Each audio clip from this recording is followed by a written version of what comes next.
Y'all, let me tell you something before we start, okay? You know, I tried recording this episode for y'all like 7 times, okay? The first couple of times it was a phone call after phone call. And listen, that's after me having my phone on silent, on do not disturb, and catch this. On my computer, actually, let me close it. I had airplane mode. Tell me why I still had a phone call coming through. It's the enemy. And how funny is it that that's exactly what happened today because of the topic that we're about to talk about? We're literally going to be talking about, protecting yourself from the enemy. So how crazy is that? Also, I switched some things around because, and then I had to pick up my son from school because I was in the middle of recording and then the camera shuts off. The enemy's really preventing me, trying to prevent me from delivering this message to you. So if anything, that makes me want to go even harder and really speak on what we're about to talk about today. And you all saw the title already, right? Anyways, well, let's get the show on the road. What's up, everybody? Welcome back to Grounding in Grace, right? You know where you're at. This is where we keep it real, keep it about faith, freedom, and living in God's grace. You know, without the sugarcoating, obviously, because you see the mess that I'm in. And I don't care how I look at this point, but I'm going to deliver this message one way or another. Anyways, so tell me, how are you guys doing today? You guys doing good? I hope so. And if you are doing good, I'm extremely happy for you. Honestly, because there's a lot of people that aren't doing too well today. I'm doing well also. So thank you for asking. But listen, for those of you who aren't feeling too good today, I need you to stick around because I bet you, this episode is for you. You came across this episode for a reason. There's a reason why the enemy is stopping me from trying to do this. So if you're here, stick around. This episode is for you.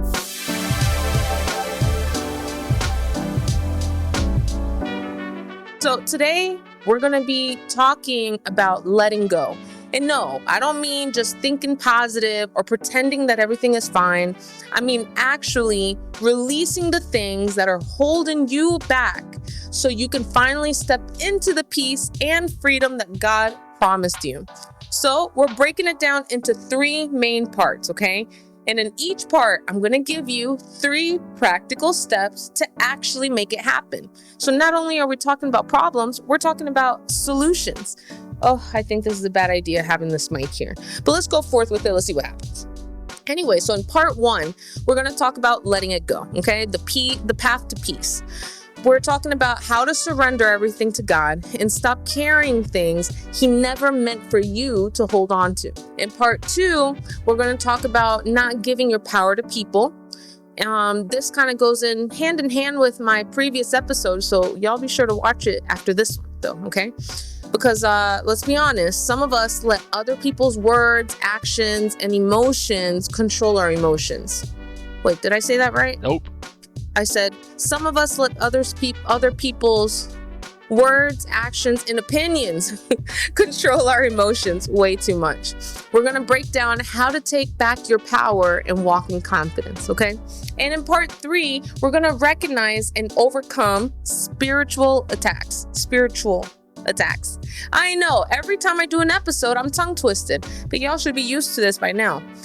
Anyways, the enemy loves to mess with your mind and keep you stuck. I'll show you how to recognize when it's happening and how to fight back with God's power, okay? God's power. By the end of this episode, you'll have real, practical steps to stop letting things drain your peace and take back your authority, okay? I need you to stand firm in your faith. Does that sound good? All right, well, let's get into it.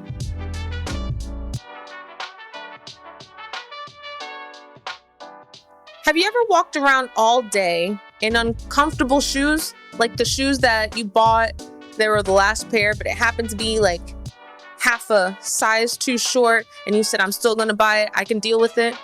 So at first, you try to ignore the pain when you're walking in it, right? And you tell yourself, it's fine, I can do this, they look good, I can rock it still. And then a few hours passes, and now your feet are screaming. You ever felt that? But the minute you take them off, and boom, instant relief, right?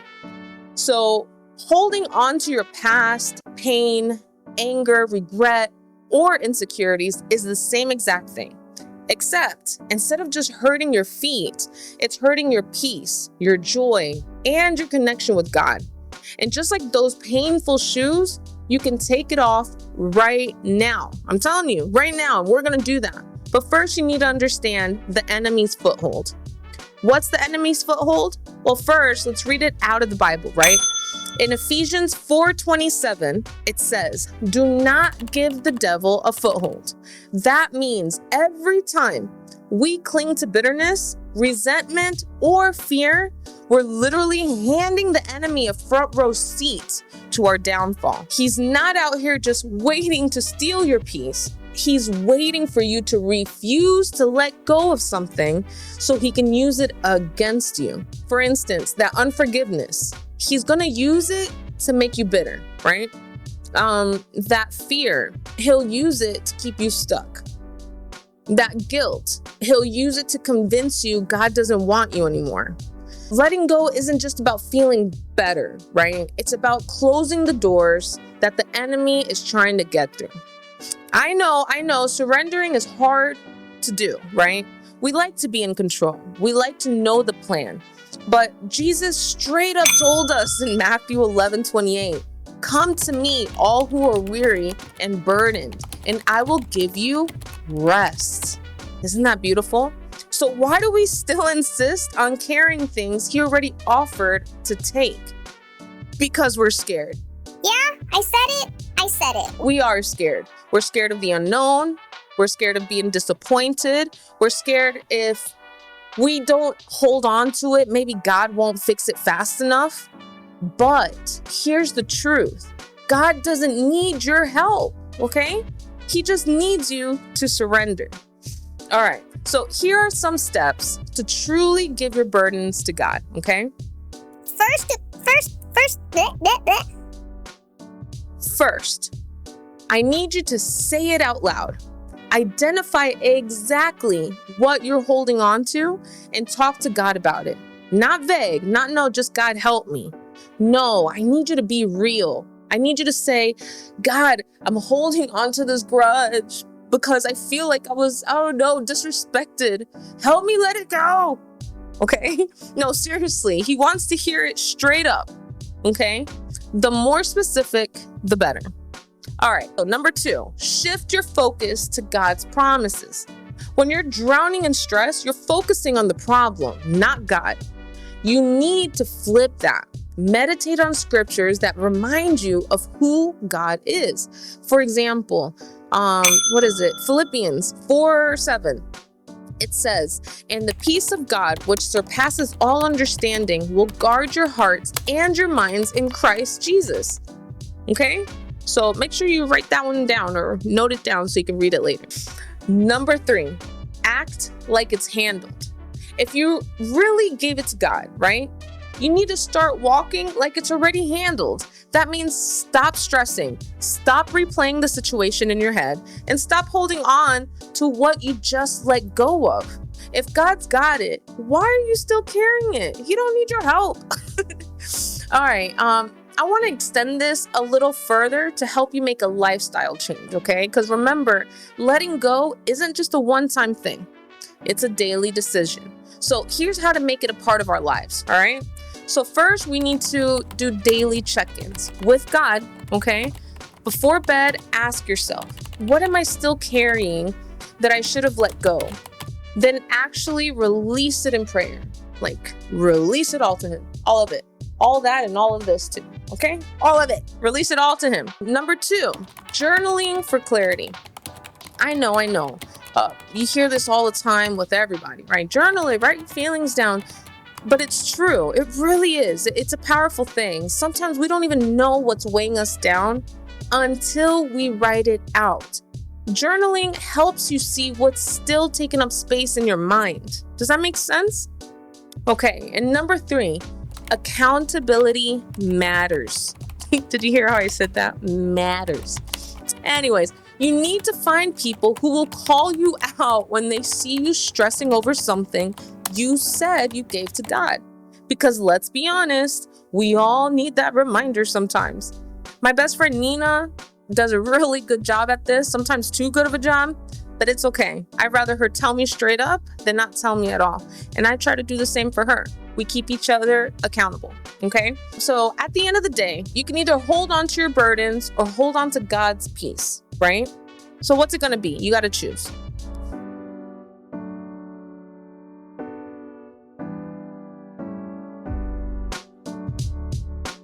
Okay, now we're on to part 2, taking back your power. So in part 1, we talked about how the enemy loves to use our struggles, our fears, and pain to keep us stuck. But let's be real, he's not the only one who does that. Sometimes the biggest threat to our peace isn't just the enemy, it's actually people, right? And I don't mean just the obvious toxic ones, the ones that we spoke about in my previous episode. I'm talking about the people we let control our emotions, influence our decisions, and steal our peace just by the way they treat us. That's why we're talking about not giving people our power either, okay? Or either, however you want to say it. Be honest with me, okay? I'm asking you guys this, so make sure you answer below. How much of your mood depends on how other people act? Just think about it for a minute, seriously. Like 1 minute, someone hypes you up, right? And you're on top of the world. And the next minute, someone ignores your text or throws some passive aggressive shade, and suddenly you're questioning your whole existence. Why do we do this to ourselves? Tell me why. Why do we let people dictate our peace like they're in charge of our joy? Listen here, Jeremiah 17:5 warns us, "Cursed is the one who trusts in man, who draws strength from mere flesh, and whose hearts turn away from the Lord." Translation, people are inconsistent. They change their minds, they fail, they disappoint. And if our confidence is tied to them, we're gonna be an emotional roller coaster for life. You understand? But not today. It's time to take back our power, darn it. So by doing that, to do that, you need to follow these steps, okay? Step 1, recognizing the trap of people pleasing. Let's call it what it is. People pleasing is just a fancy way of saying you're letting other people run your life, right? You change what you say because you don't want to offend anyone. Or you say yes when you really mean no. Let's see. What else? You hold back your faith because you're scared of being judged. Does that sound familiar?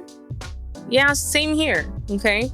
But here's the truth. You could be the most kind, loving, God-honoring person on this planet, and someone will still have a problem with you.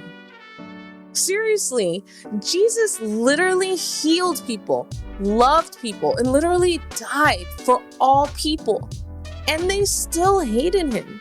So if people couldn't even get it right with Jesus, what in the world makes us think we can please everyone?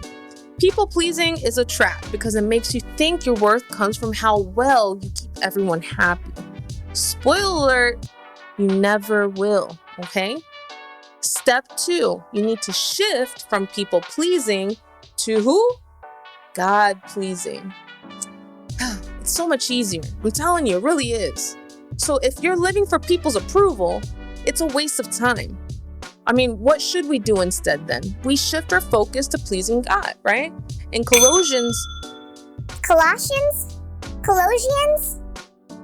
One of those. In Colossians, I'll stick with Colossians. In Colossians 3:23, Colossians 3:23, it says, "Whatever you do, work at it with all your heart, as working for the Lord, not for human masters." That means if God's cool with what you're doing, that's all that matters. If people don't like it, oh well, right? So how do we make this shift, right? Well, let me tell you. Number 1, you need to detach your worth from people's opinions. So whether they praise you or ignore you, and yes, I'm talking to you are still valuable, okay? Your purpose is God-given, not people-approved. Am I right? Amen to that. Don't forget that, okay? Number 2, you need to filter every decision through God's truth. So before worrying about what others will think, ask, is this honoring God? Is this something God would be okay with? If the answer is yes, do it with confidence. Competence. What's wrong with me today? Do it with confidence and keep moving forward. Maybe I'm just going too fast. I'm telling you, this is like the 7th time, okay? 7th time is a charm. Let's move on. Number 3. The next thing you need to do is you need to understand that pleasing God is what brings real freedom, okay? People's approval traps you. God's truth frees you. When God is pleased with you, you're good. No explanation needed. How good does that sound? Not having to explain yourself to somebody, because God already knows, right? Now that we know people pleasing is out and God pleasing is in, let's talk about how to protect your peace moving forward. Okay? Number one, set boundaries and actually stick to them. Saying no doesn't make you mean. It makes you healthy. Okay? Not everyone deserves access to your time, to your energy, or your emotions. Okay? Especially if they don't really care, they don't care to listen, right? 2, stop explaining yourself to people who don't even care. If someone doesn't respect your faith, your boundaries, or your decisions, they're not your audience. Simple as that. You tried, it didn't work. You tried again, it still didn't work. Move on. Save your energy for people who actually care about your growth, okay? Number 3, surround yourself with people who point you back to God, all right? You weren't made to do this alone. I learned this the hard way, just like I learned everything else the hard way. But that's not the point, okay? You need to get around people who remind you of who you are in Christ, right? Not who the world wants you to be. Okay? At the end of the day, you have 2 choices, my friend. Either you live for people's approval and you stay exhausted, or you live for God's approval and walk in freedom. One keeps you stuck, the other one sets you free. So what's it gonna be? You choose. Okay, quick recap. In part 1, we learned how to let go and stop carrying burdens that don't belong to us, right? Part 2, we just tackled how to take back our power and stop letting people dictate our worth. And next up, we're talking about spiritual attacks, how to recognize them and how to fight back. I'm trying not to punch my mic. How to fight back. But do me a solid first, okay? I need you to drop a comment below and tell me what's one way you're taking your power back this week. And let's talk about it. Sound good? All right, good. Let's move on to part number 3.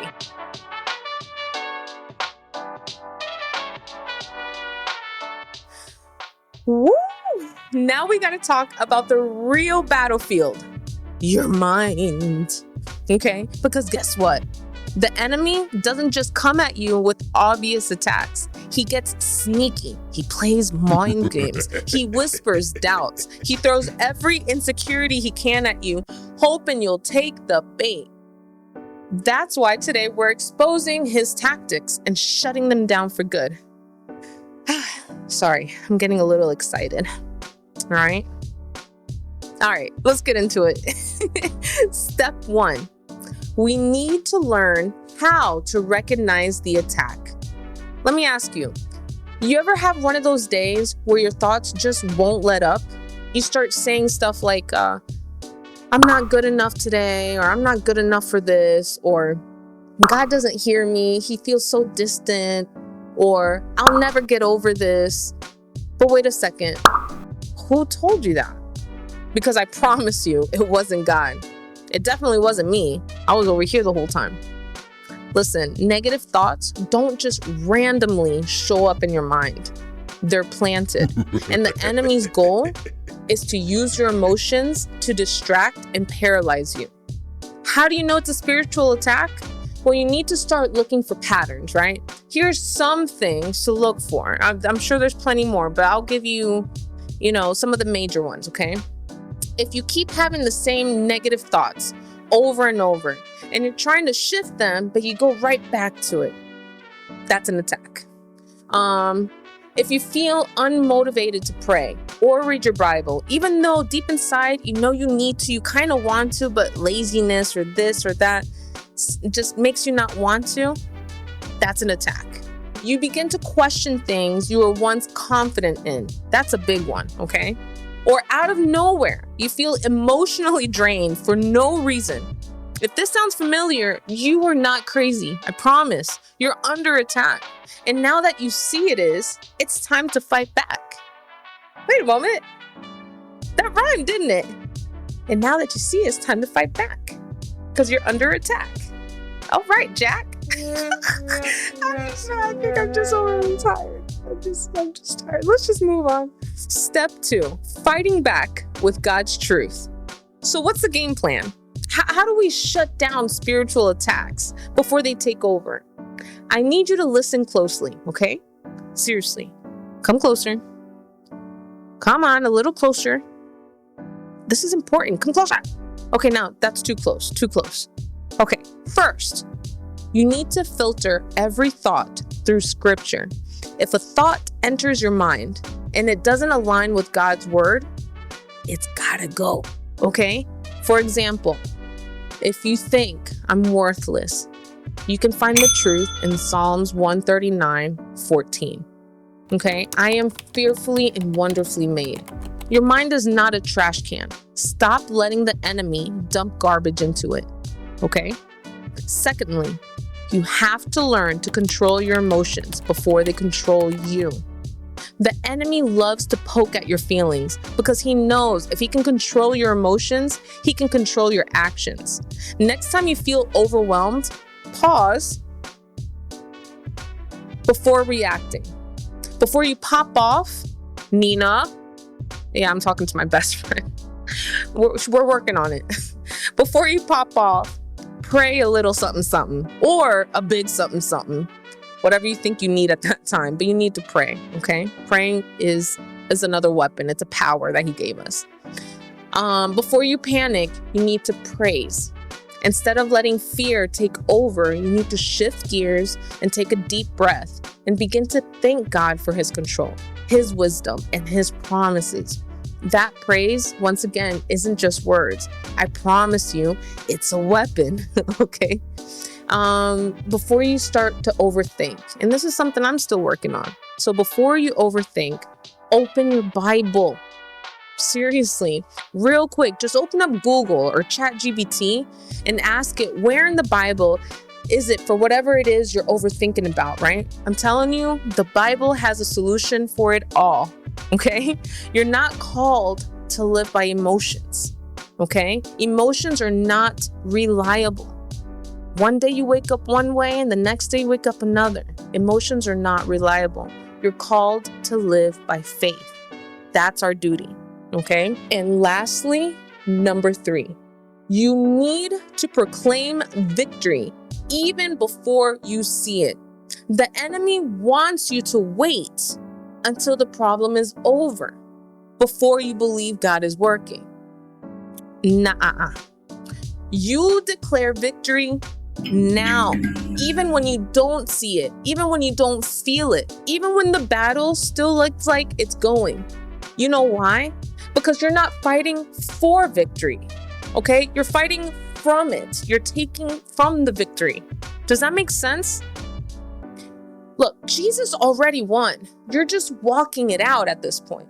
Just in case you don't know what I mean, right? Let me give you an example.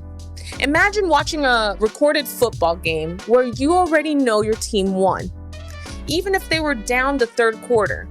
And I really had to look this up because I was going to talk soccer, but then most people know American football here. So me and my hubby had a good talk about this. Anyways, so let's keep going. Even if they were down, right, in the third quarter, you wouldn't stress, would you? Why? Because you already know how it ends. That's kind of what it's like being in Christ. The victory is already written. And if you haven't read it yet, I'm telling you, Jesus wins, okay? Jesus is the winner. You're just playing out the game at this point, okay? You are not fighting this alone. Please remember, you were never meant to carry these burdens by yourself. If God wanted you to handle it alone, He wouldn't have sent Jesus. Does that make sense? So ask yourself, what are you still holding on to that God is telling you to release? Or whose voice are you letting shape your identity? God's or someone else's? Because at the end of the day, the enemy only has as much power as you're willing to give him. And guess what? We're done giving him anything. Okay? Whew, that was a word. And listen, if you made it through all 3 parts of this episode, congratulations. Yay! Fireworks. Are you seeing fireworks? I hope you are. Fireworks! You are officially built different. But for real, I love you guys, okay? I really do. I'm so grateful to be on this journey with you. And I promise we're just getting started, all right? But before you go, if today's message hit home, then you need to check out my episode, How to Deal with Difficult People the Christian Way. Because let's be honest, some of the spiritual attacks we face come straight through people, remember? This episode ties right into what we talked about today, because sometimes fighting back isn't just about shutting down the enemy's lies. It's also about knowing how to handle those people who test every ounce of your patience. So hit that video next and let's keep leveling up in this faith talk. If you haven't subscribed yet, I don't know what you're doing, but I know it's wrong. Hit that subscribe button before I start preaching again. I'll see y'all next time as we keep learning how to live freely and powerfully in God's truth. I need you to stay blessed, stay bold, and don't let the enemy or difficult people play in your face this time, okay? I love you guys so much. Come on. Hurry up and click that video over here. It's a good one. It ties right in. All right, love you guys. Bye. Oh, and sorry for all the crazy hair and all this crazy stuff. It was quite the day today. But I still gave it to you. I love y'all. Bye.